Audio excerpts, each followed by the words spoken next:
What's up, guys? It's your boy AG, and today is the first part of a big long series I'm going to do.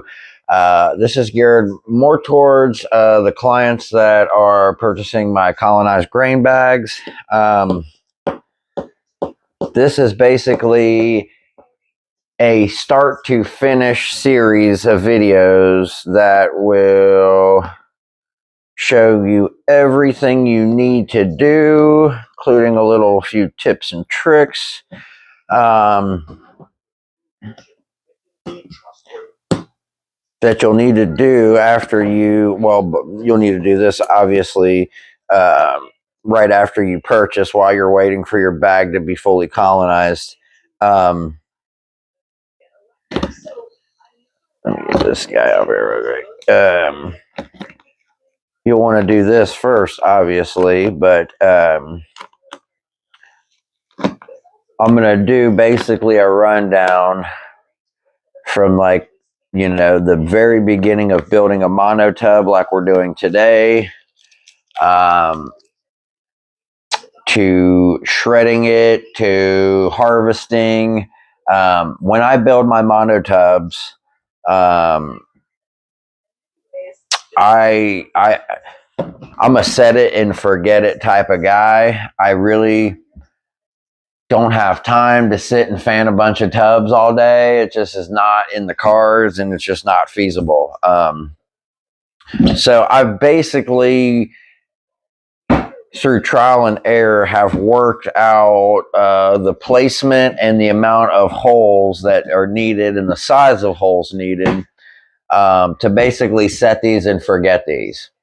These taller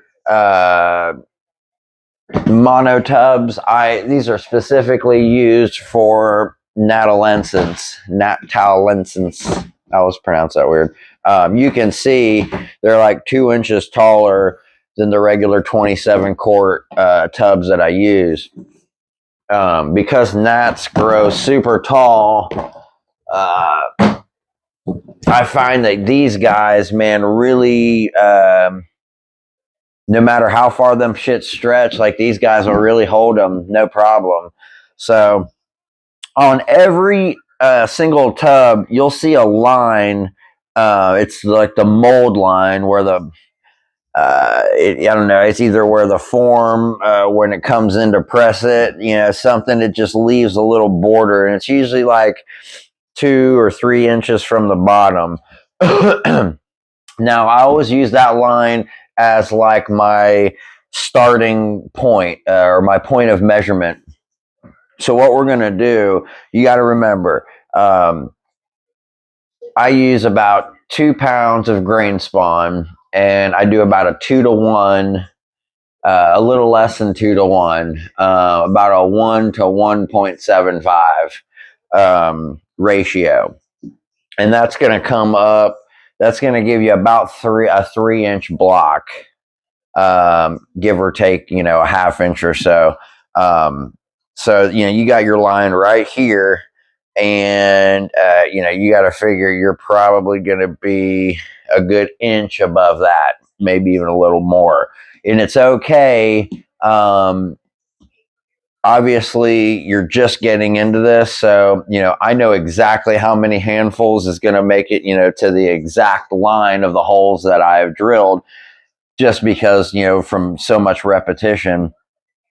I know exactly where to drill them and exactly how much to put in, that it's not going to go above the lines. The bottom line of the substrate block isn't going to go above the hole line. So it's okay if, like I said, if this is your first rodeo or even your second or third, it's totally fine. You can go a little bit higher. It's not going to cause, major issues. You're still going to get that good air flow and air exchange that you're looking for. So I don't think I can find it, but I used to use a ruler, and when I was very first starting out, a ruler worked really good, because even though it's kind of curved right here, at the ends, you can still get a baseline gist of where you're going to put your holes. Now I just kind of I'll just eyeball it. And the easiest way to do that is, so you're going to come up from the center. Always look for your center spot, right? And then we're going to come up. We got to find our line is about right here. And that looks about good. And we're going to come over, since we're putting 4 holes. That looks good. And they don't have to be perfect. It's okay if they're not perfectly straight. It doesn't have to be exactly perfect. You'll be totally fine, I promise. That looks pretty good on height. So we're going to do 4 on the sides, and then we're going to come up to the top, and we're going to do 3 holes. We're going to do 1 right up here in the center, about right there. And then we're going to do 2 down here. And what this will do is really get that circulation of air going, especially if you have any type of fan going in your fruiting room or chamber. That's actually really good. That's what you want. A fan's going to work really well in that situation, because it's going to have enough air circulating in the room that you'll get enough air circulating inside your box, if that makes sense. So again, we're going to come up from the center, even though we've already put our center line from up here, because I've already come off the center of this. And you can come from the top down. It's fine too. And we're just going to put another little hole about right here. And another one about right here. Just like that. And then you're going to come up here, the other side. And again, okay, so we're about 1.5 inches from this line, maybe a little closer to 2. So we're going to come from our center up. That's good. That looks good. That looks good. Good and good.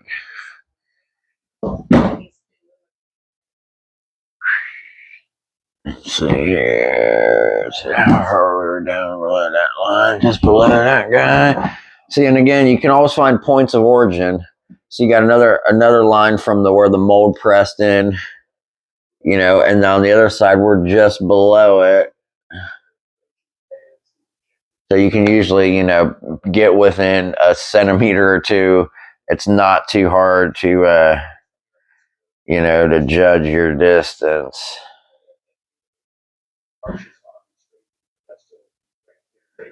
That looks pretty good. Yeah, see, look right here. And this is another way you can do it. You can put your fingers up like that, and then you can see, so with this, I can tell I was a little higher on this side, and that's fine. It's no big deal. You can come down a little more. No big deal. Boom. The marks will go away when you drill them out. What you're going to need for this is just 2 things. A good drill on the high setting, in the hammer drill setting. You want it fully charged, and you want it to be super fast. The fastest setting you have, not this one. Oops, you want that motherfucker. Okay. Then you're gonna want a 1/2 inch. I think it's a 1/2 inch. Yeah. Yep. 1/2 inch step bit. You can get them on Amazon. They come in 3 packs. They come in a bunch of different sizes, up to hell, I think 2 or even 3 inchers. I have a 2 incher that I use for bigger tubs. But with these guys, you want to make sure, and let's make sure. See, we are definitely higher on that other side. So that's, oops. Let's slide this back. So that's okay. We're going to come up just a little more here. Like I said, the step bit will totally take away those other little dots, so we won't have to worry about it at all. And even if, like I said, they're off a little bit, it's fine. They don't have to be perfect, but you do want them to be close. That's good. I like that. Good, looks good. Actually, this can come in a little more. See, and you can just tweak them a little as you go. You know, this guy needs to come in just a smidger. That one looks good. And those all look good. Okay. So always drill your holes. You always want your lid on. And by keeping your lid on, it keeps the structural integrity of the whole tote kind of intact. See, when you take this off, you know, you have a lot of flex. And when you're drilling your holes, you know, if you do it right, you're not going to have a ton of worry about cracking, but it still can happen. And that's why just always having your lids on just gives it the structural integrity that you want for when you're pressing down on on the sides as you're drilling. But you want to drill fast, and you only want to put enough pressure as the drill itself, maybe a smidge more. You don't see, I'm not even pressing down right now. I just let the drill do exactly, what it did with its own weight. So what we're going to do is we want to come all the way through the full 1/2 inch. But in order to get a real good clean line, we're going to come from one side and then finish it off from the other.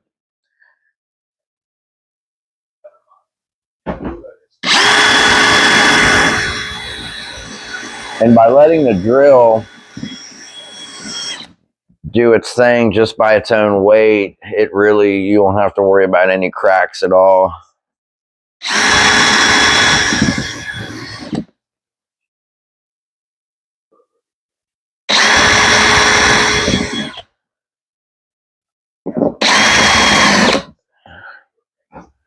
See, now we'll come, and now that you have those holes started, you're fine. You don't have to worry about the lid, but you just want to make sure you have a couple of fingers going around the hole like that.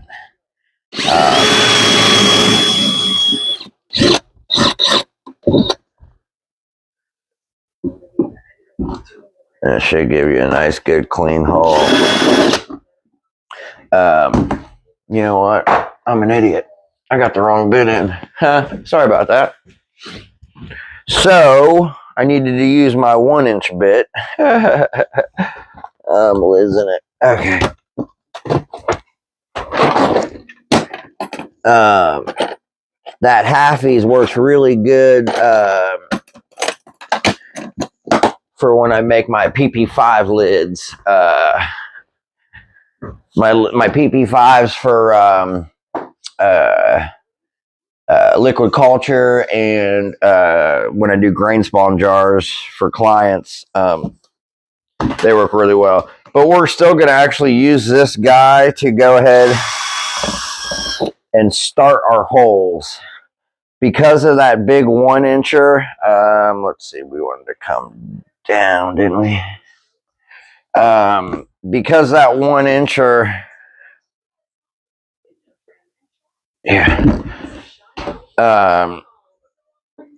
is pretty, it's pretty wide, and because of that, the tip is a lot more blunt than the tips of the 1/2 inch.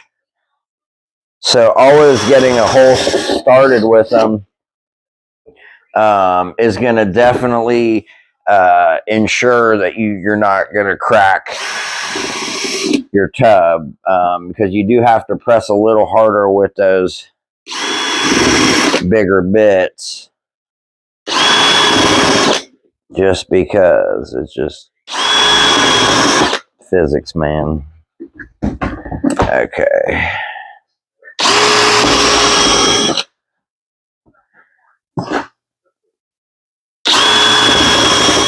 And I actually just got in some really, really cool. I use filter stickers on grainspawn jar lids, not liquid culture, but just grainspawn jars. And they're like, what are they? 20 millimeter, I believe. Yeah, they're 20 millimeters. I just got some big fatty stickers in that I was going to use for my gourmet mushroom caps, the bags I make with caps on them.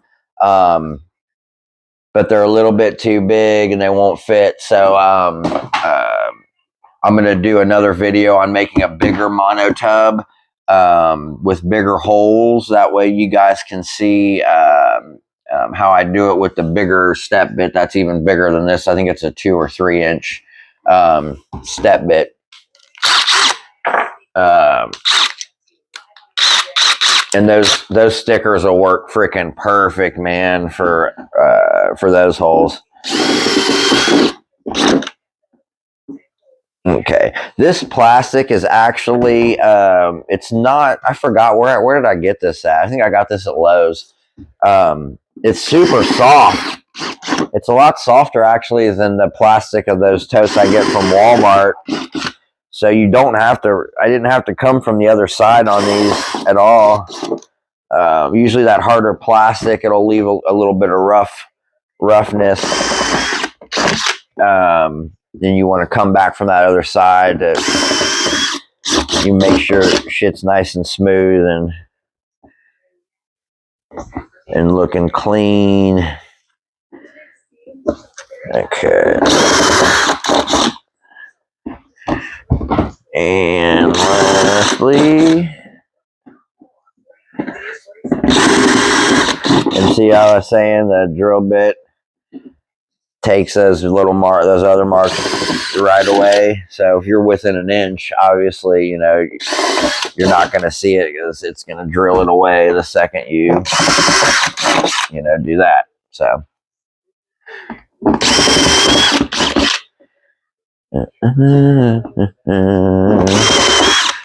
Don't forget to go to the website and check out, guys. Right now, I'm doing a free free Enigma or Gandalf with every single purchase of LC syringes. And I also have a few other cool little products that are about to drop here soon. I know I've said that recently, but I've been so backed up and busy from my move.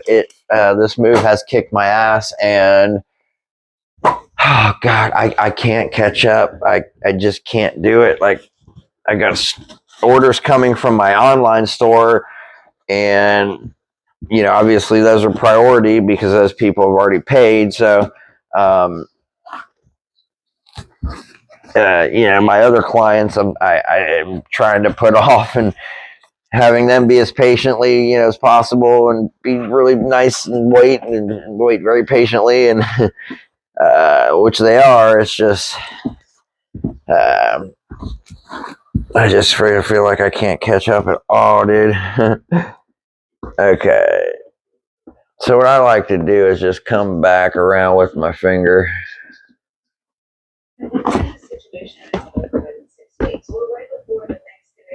And any little straggly pieces, just kind of hit them real quick. Usually with your thumb, you can just scrape your thumb around it and it'll just peel them right off. It'll be fine. Okay, so now you're going to get your paper tape, or I use micropore tape, which I will leave links for everything. And please use those links, guys, because full disclosure, I do get a small little commission every time you guys purchase anything using those links. So please use those links, because it all adds up and it all goes to the cause. And the end goal is to literally beat addiction. I want, before I die, I want to know that like I did everything in my humanly possible power to try to stop the opiate fucking like apocalypse. it's getting worse and worse. It seems like there's no end in sight, and more people are dying every day when they don't have to. They don't fucking have to. You make this shit legal and you devise a program, people will come and people will get help. Like, it's not that hard. Psilocybin fucking saves lives. That's super easy. All right, so our 1-inch, 1-inch paper tape. I think that's 1 inch. Is it 1 inch? Them holes are 1 inch.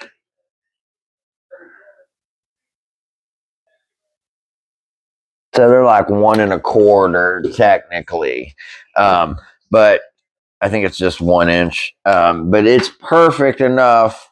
I think. Oh, that's because that's a 3/4 inch bit. Sorry about that, guys. I don't know why I thought that was a 1 incher. Like I said, it's been really busy, and I feel like I'm going in a million directions. So you're just going to plop one layer. You don't need 2 pieces on anything. 1 piece of tape on all the holes.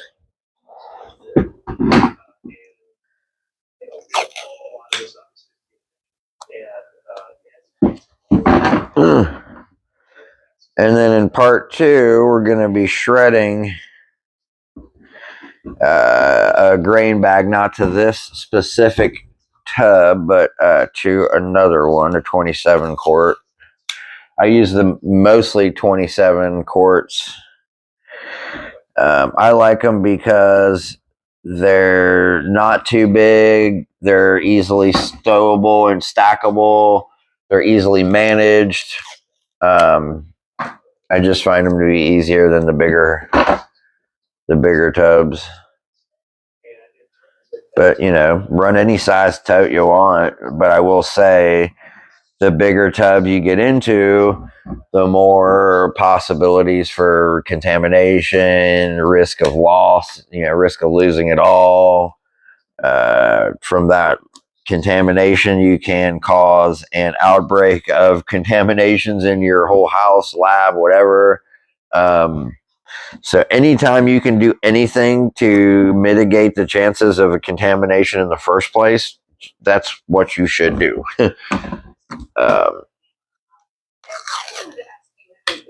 Always work smarter, not harder. But this is a game of patience.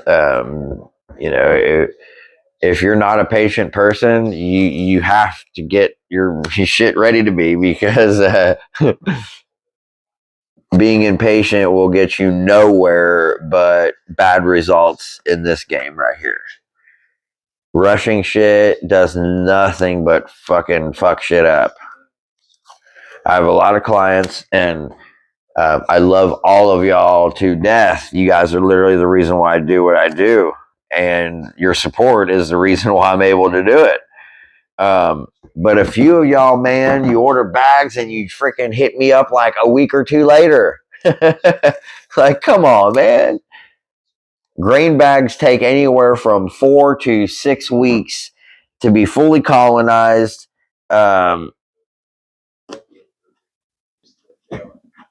be ready to shred. There's a couple strands that you can get away, about 3 weeks, 3.5 weeks. Like, I got some blue meanie bags, that I got a couple little variants that just, were speed demons. I could get fully, like, I'm talking full white fluff colonized, in 3.5 weeks. But your majority of strands are going to be 4 to 5 weeks. That's just, baseline. So, just be prepared. You got, mutated strands. Those are going to take freaking, double that. You're looking at freaking at least 2 months. And then to fruit, a lot of the slower strands, another probably 2 months to fruit. So, yeah, man. Be patient. It pays off, I promise. Anyways, I love all you guys, and from the bottom of my heart, thank you for supporting me and watching my videos, because it gives me that fuel I need to keep doing them. The more people that subscribe and comment and tell me that I'm helping them in their lives, like, it means more to me than I can ever even say and put into words. So thank you. And stay clean. You can do it. Like, if you're struggling, like, and you're wanting to relapse, like, hit me up. My Telegram, I'll put my Telegram link in the description box. Like, anybody, message me if you need to talk. Freaking hit me up, dude. Like, I only sleep a few hours a night, and I'm available pretty much 24/7. I will sit and talk with you if you're about to get high. That next high, that next shot can kill you. Like, don't do that. Don't do that to yourself and to your family. It's not worth it.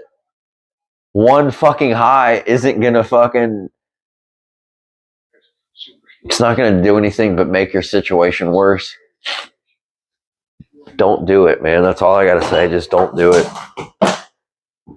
I want to see you guys, get to the point where I'm at. And you can. It's not out of your grasp. All of you guys can do this. And I believe in every single fucking one of you. So keep doing your thing. And if you need any help, I am just a shout away. And I will get back to you, I promise. I love all you guys from the bottom of my heart. Peace.